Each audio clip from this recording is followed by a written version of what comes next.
nascimento de Jesus, da vinda de Cristo. Isaías, capítulo de número 53. Aleluia.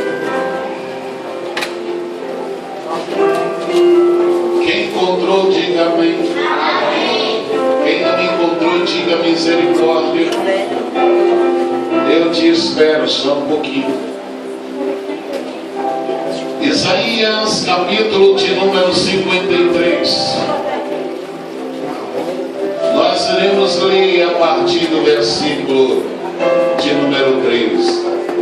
Amados, eu gostaria de ouvir muitos irmãos aqui louvarem, que são uma bênção. Mas os irmãos sabem que a hora não dá para todo mundo louvar num culto só, não é verdade? Sim ou não, igreja? Amém? Mas eu creio que Deus ouviu o teu louvor aí também. Ele ouviu o meu ali na cadeira também. Sim ou não? Alguém ficou triste? Ou está alegre com a presença de Deus? Diz assim o versículo de número 3 de Isaías 53.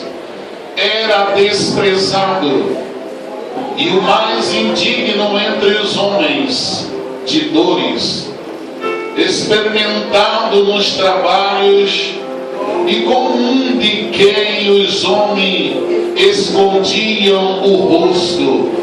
Era desprezado e não fizemos dele caso algum. Versículo 4. Verdadeiramente ele tomou sobre si as nossas enfermidades e as nossas dores levou sobre si, e nós o reputamos por aflito e ferido de Deus e oprimido, mas ele foi ferido pelas nossas transgressões. Aleluia. E moído pelas nossas iniquidades, e o castigo que nos traz a paz estava sobre ele, e pelas suas pisaduras fomos sarados. Todos nós andávamos desgarrados como ovelha, cada um se desviava pelo seu caminho, mas o Senhor fez cair sobre eles a iniquidade de nós todos. Ele foi oprimido, mas não abriu a sua boca. Como um cordeiro foi levado ao matadouro, e como ovelha muda perante seus tosquiadores, ele não abriu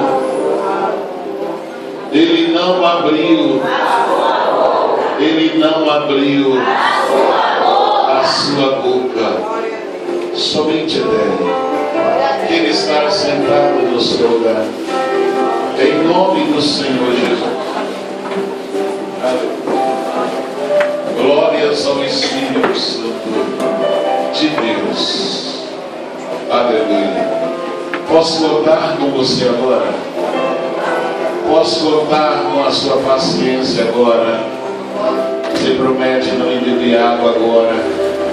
Você promete não ir no toalete agora? Você promete ser todo ouvidos para ouvir Deus falar com você? Quem promete, diga amém. E se teu celular tocar agora, tu vai lá para o meio da rua e deixa Jesus aqui falando sozinho, através de mim. Então não atende teu celular agora. Bom seria que quando você entrasse na igreja, você colocasse nele no modo mudo, amém, silencioso, ou desligasse-o, porque você está entrando no Santo dos Santos, você está entrando na casa de Deus, e Deus sabe que você tem uma grande necessidade, que você quer um grande milagre para a sua vida, para a sua casa e para a sua família. E este milagre ninguém pode dar a não ser o Senhor Jesus. Fala amém? Muitas vezes a gente vem à igreja e a gente se queixa dos nossos problemas. A gente se queixa das lutas, a gente se queixa das perseguições, a gente se queixa das aflições, a gente se queixa porque o nosso Pai, as atitudes e o comportamento dele às vezes mostra que não nos ama. Às vezes a gente se queixa porque não temos mais aquela atenção, aquele carinho do pai, da mãe, do esposo, da esposa. Às vezes a gente se queixa até mesmo dentro da casa de Deus. A gente reclama de muita coisa, mas a Bíblia Sagrada diz que muitos homens olhavam para Jesus. Quando olhavam para Jesus, a Bíblia diz que eles o desprezavam. Imagine você ser uma pessoa aos olhos de muitos desprezada. Imagine você ser uma pessoa aos olhos de muitos ser indigna.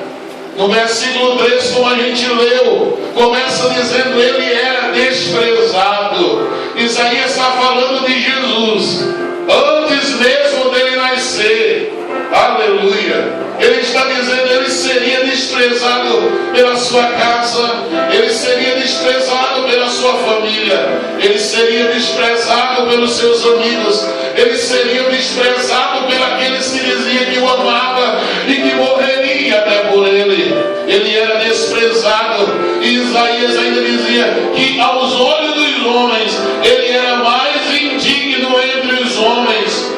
Homens de dores, ele sentia dor por isso.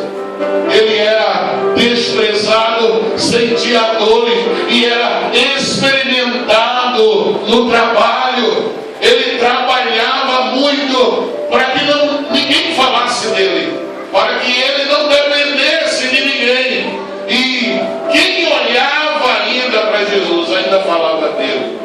Agora imagina eu e você.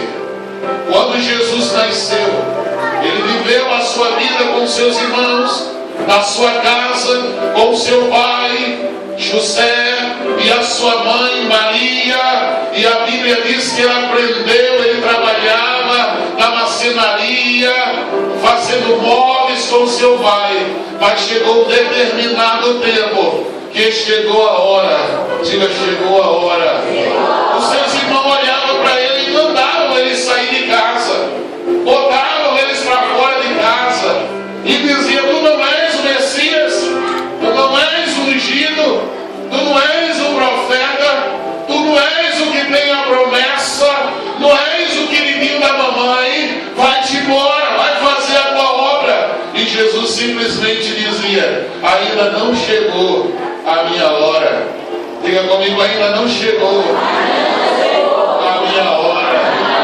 Quando ele estava na festa de um casamento, que Maria foi lá e disse para ele: olha, faltou o vinho acabou. Ele disse: que tenho eu com isso?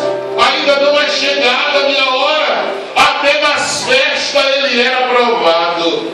Quem está entendendo, diga amém. Até nas festas que ele era convidado, até nos jantares, nos almoços que Jesus era convidado, ele era testado, ele era provado. As pessoas olhavam para ele e diziam: não, esse daí não é. Esse daí não é o pastor de Israel. Esse daí não é o Messias. Esse daí não é o escolhido. Simão olhava para ele, que tinha sido curado da lepra, e dizia: ah, se ele fosse quem diz que é, ele saberia quem é essa mulher. Os homens desprezavam Jesus. É por isso que eu não me preocupo hoje. Você não precisa se preocupar, porque muito te desprezam, muito te caluniam, muito não te dá valor, muitos não te dão oportunidade, muitos não querem nem conversar contigo. E olha que você é uma pessoa de casa para o trabalho, do trabalho para casa, de casa para a igreja, da igreja para casa. Você é trabalhador, trabalha, luta pela sua vida. Mesmo assim, nem os de dentro da tua casa te dá valor. Mesmo assim, aqueles que te amam ainda te desprezam, ainda te abandonam, ainda dizem palavras escondidas contra você.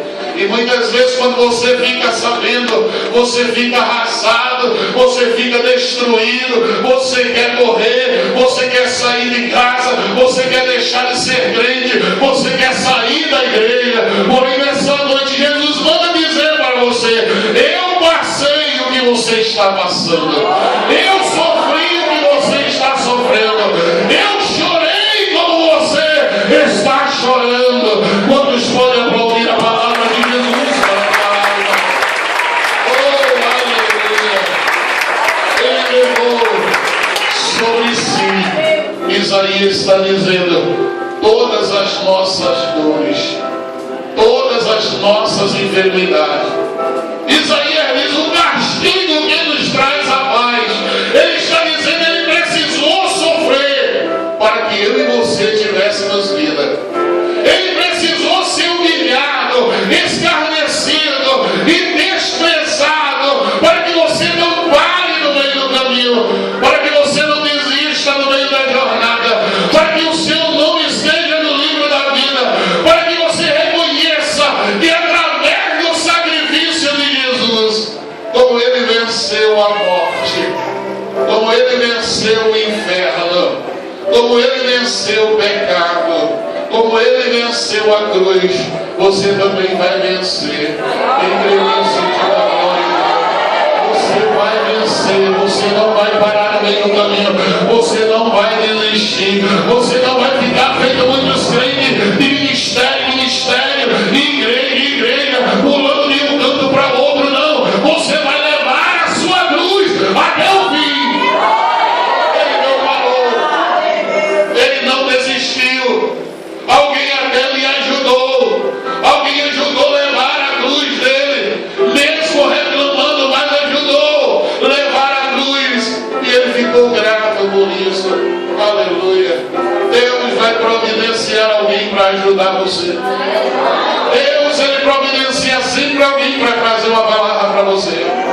Ele sempre usa alguém, ou pastor, ou a missionária, ou a pastora, ou o irmão. Às vezes Deus usa até um bêbado lá no meio da rua para falar com você, porque ele ama você.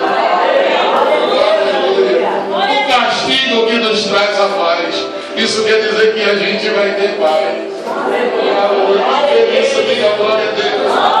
Diga, eu vou ter paz. A Bíblia diz que ele foi ferido, irmãos. Furaram o seu lado, furaram a sua mão, furaram os seus pés, furaram o seu crânio, a sua cabeça foi furada com uma coroa de espinho. Ele foi dilacerado pelo chicote dos romanos, mas ele não abriu a sua boca. Ele estava pendurado na cruz e alguém escarnecia dele e dizia: se tu és o Messias, se tu és o Filho de Deus, desce da cruz, aí nós vamos crer em ti.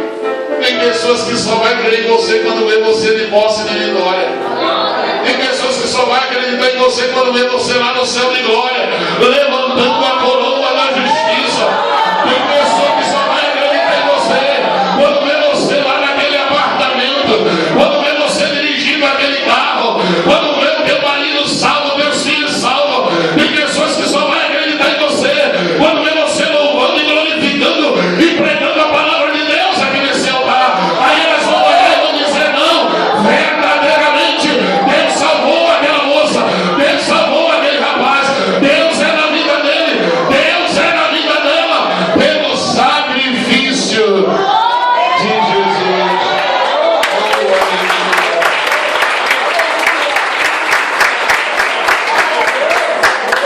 Mesmo as pessoas escarnecendo, ele não desceu da cruz.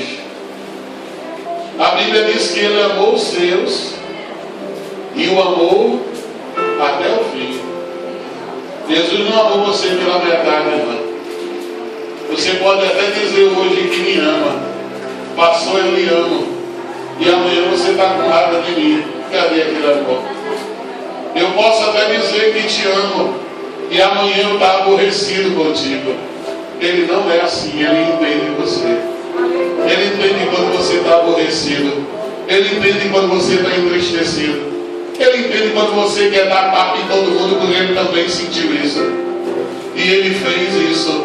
Ele chegou no templo, estava lá no templo, ele pegou um azorá e saiu batendo em todo mundo e expulsando do átrio do templo.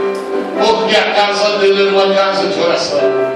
Às vezes Deus, ele compreende, ele entende você melhor do que você mesmo, melhor do que o seu pai ou a sua mãe. Ele te compreende, ele entende. É por isso que ele não te condena, é por isso que ele não te lança fora, é por isso que ele não te empurra e não te joga no inferno, é por isso que ele não despreza você. Mas eu peguei tanto, eu errei tanto, você pegou tanto e errou tanto, mas a Bíblia diz que ele levou sobre si todos os nossos pecados.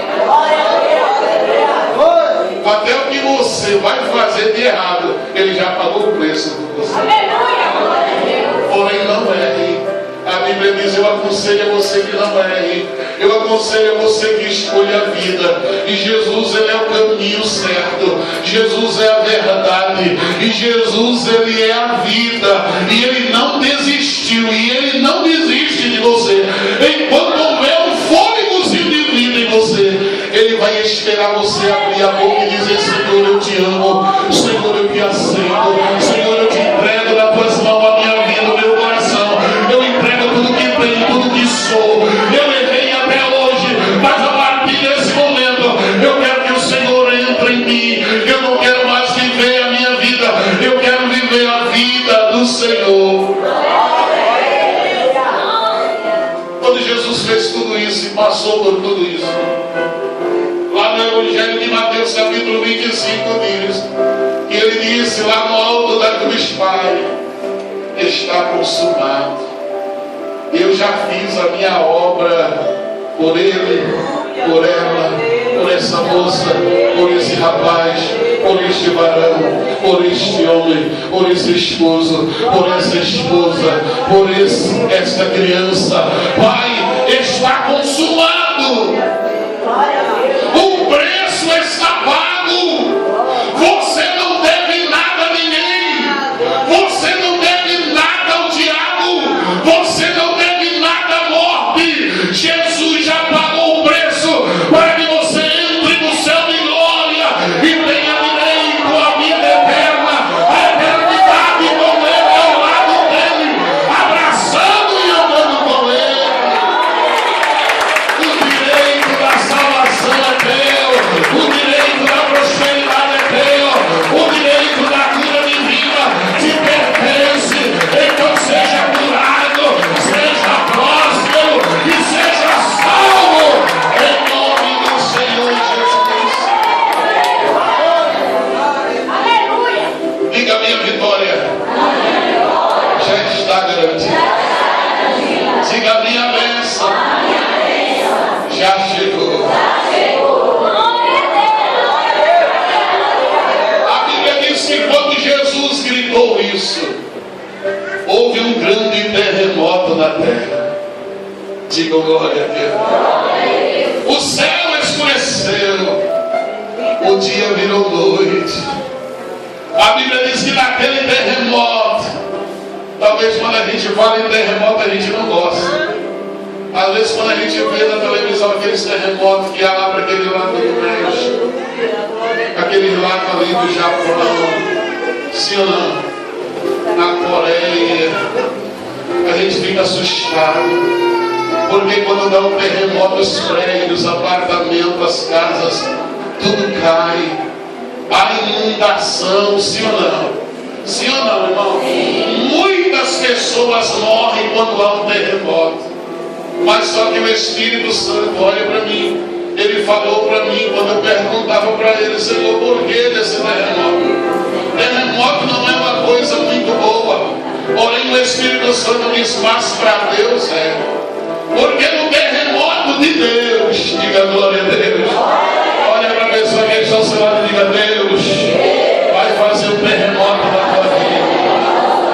No terremoto de Deus, olha aqui para mim, aleluia.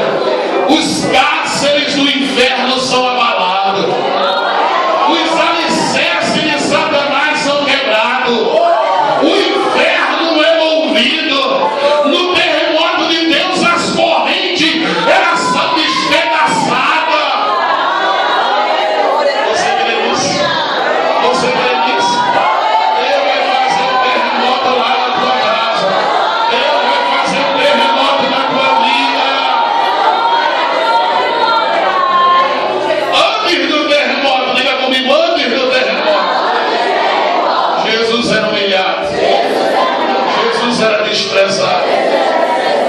Jesus era o mais indigno. Ninguém dava nada por ele. Diga antes do terremoto. Diga mais depois do terremoto. As pessoas olhavam para a cruz, olhavam para Jesus e dizia verdadeiramente, diga verdadeiramente, esse era o Filho de Deus, o Messias, o ungido, o nosso Salvador. Então o terremoto veio para mudar a história da humanidade. O terremoto veio para mudar a história de Jesus. O terremoto veio para mudar a minha e a tua história. Todos podem aplaudir e glorificar e exaltar o nome de Jesus. A Bíblia diz que depois do terremoto, o véu do templo, diga comigo, o véu do templo se rasgou de alto a baixo. Fala bem. O véu do templo era o que separava o homem de Deus. O homem chegava no átrio, o homem chegava no meio do templo, entrava dentro do templo, mas não podia entrar no Santo dos Santos. Quem está entendendo, diga amém. O homem não tinha liberdade de falar cara a cara com Deus. Aí Jesus mudou isso. Olha para a pessoa que está ao seu lado e diga agora. Você pode falar cara a cara.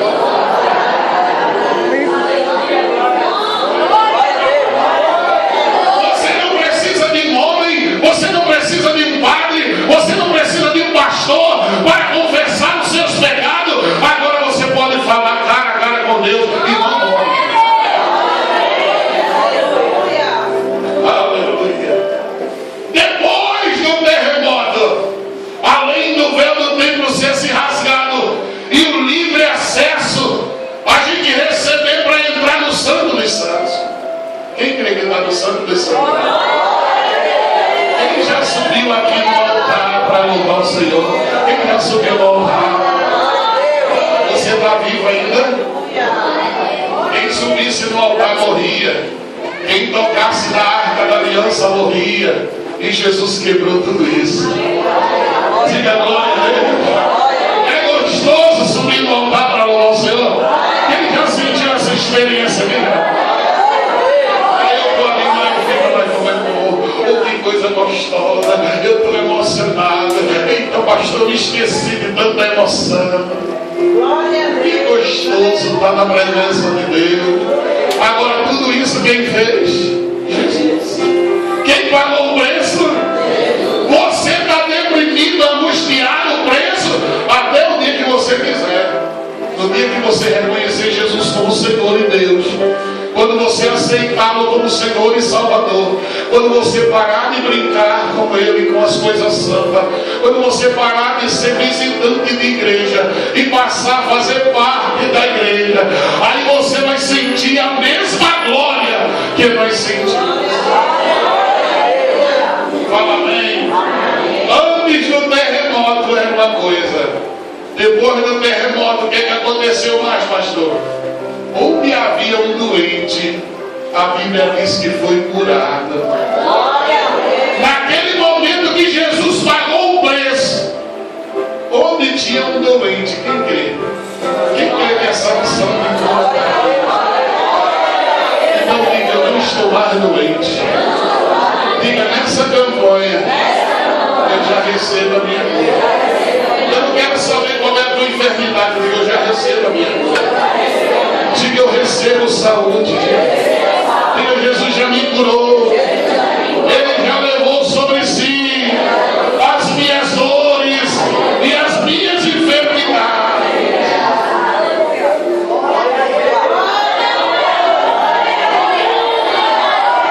O que aconteceu mais, pastor? Está gostoso. O que aconteceu mais depois do terremoto, pastor? Depois de 3 dias que Jesus estava morto, Maria, outras mulheres foram lá no sepulcro para embalsamar o corpo de Jesus. E a Bíblia diz que quando elas estavam chegando lá no sepulcro, houve outro terremoto.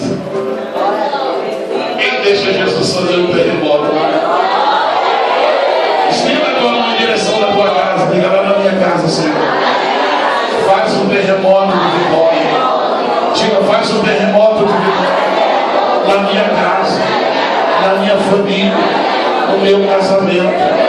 Diga, onde houver mal, onde houver um feitiço, onde houver macumba, onde houver maldição, onde houver um demônio, um espírito maligno, faz o terremoto, Jeová, e bota esses demônios para correr, em nome de Jesus.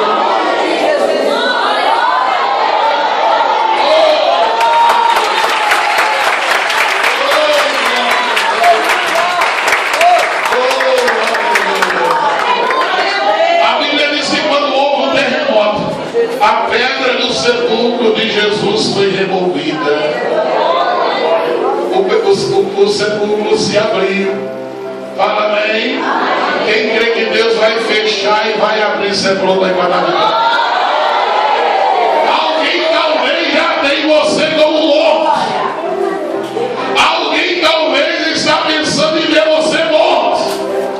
Mas Jesus, ele fecha a sepultura.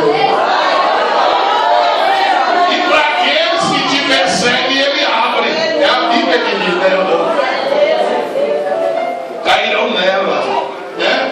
A cova que abriram para mim e para você, eles mesmos, tem até o hino que diz, eles mesmos caíram nela. Fala bem. Uma vez um macumbeiro me ameaçou de morte.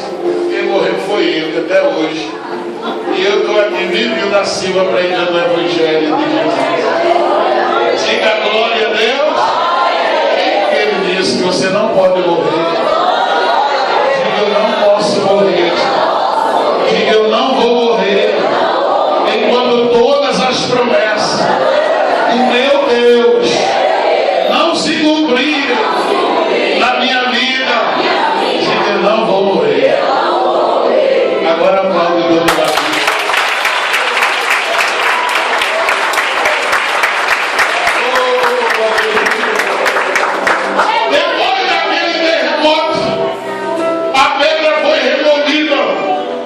Jesus ressuscitou, ele apareceu com a chave da morte e a chave do inferno na sua mão. Você entende isso? Diga, Jesus está no controle. Toca com o irmão ao lado e diga, Jesus está no controle. Você crê nisso? Você só precisa parar de chorar. Eu sei que tem hora de chorar e hora de sorrir, mas essa é a hora de você sorrir. Quando Jesus chegou ali no sepulcro, estava Maria chorando. Ele disse, Maria, por que você está chorando? Levaram o corpo do meu mestre, o sepulcro está vazio. Ele disse, Maria, mas ele disse de uma forma tão espiritual. Ele disse Maria de uma forma tão cheia de amor. Alguém aqui tem o nome de Maria aqui? Deixa eu ver. Quantas Maria tem aqui? Deixa eu ver. Tem gente que tem vergonha do nome de Maria. Não sei o que é gente. Levanta a mão, Maria.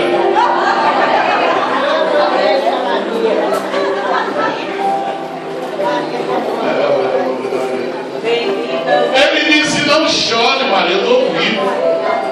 Eu ressuscitei e estou vivo para sempre. Ele disse para João, estou vivo para todos sempre. Amém. Ele disse, Maria, vai dizer aos judeus, vai dizer aos discípulos, vai dizer a Pedro que eu vou ter com eles ainda hoje. Olha para a pessoa que está ao seu lado e diga ainda hoje. Diga a campanha. É de 3 semanas. Mas ainda hoje, Jesus está indo ao teu encontro, ao encontro dos teus. E o milagre começa a acontecer hoje.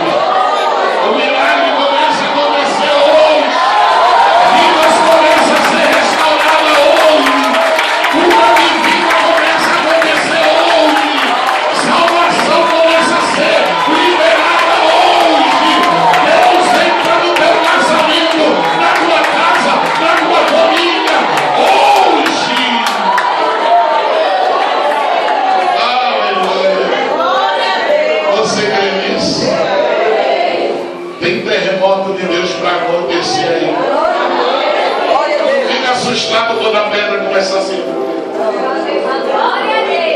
Não fica preocupado quando você ouvir um barulho, não. Quando as panelas começar a bater lá na cozinha da sua casa, aí você diz: eita, que o terremoto chegou. É demônio correndo. Aqueles vultos que você viu, você não vai ver mais não. Crente não é para ver vulto, não é para ver anjo. Diga a glória a Deus. Lembrei de Paulo e Silas. Apanharam, estavam presos, mão e pés presos. E Paulo disse para Silas: vamos louvar. Não é melhor a gente orar, não? É bom, então vamos fazer o seguinte: tu ora e eu louvo. Ou eu louvo e tu ora.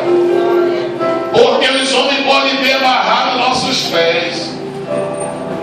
As portas podem estar todas fechadas.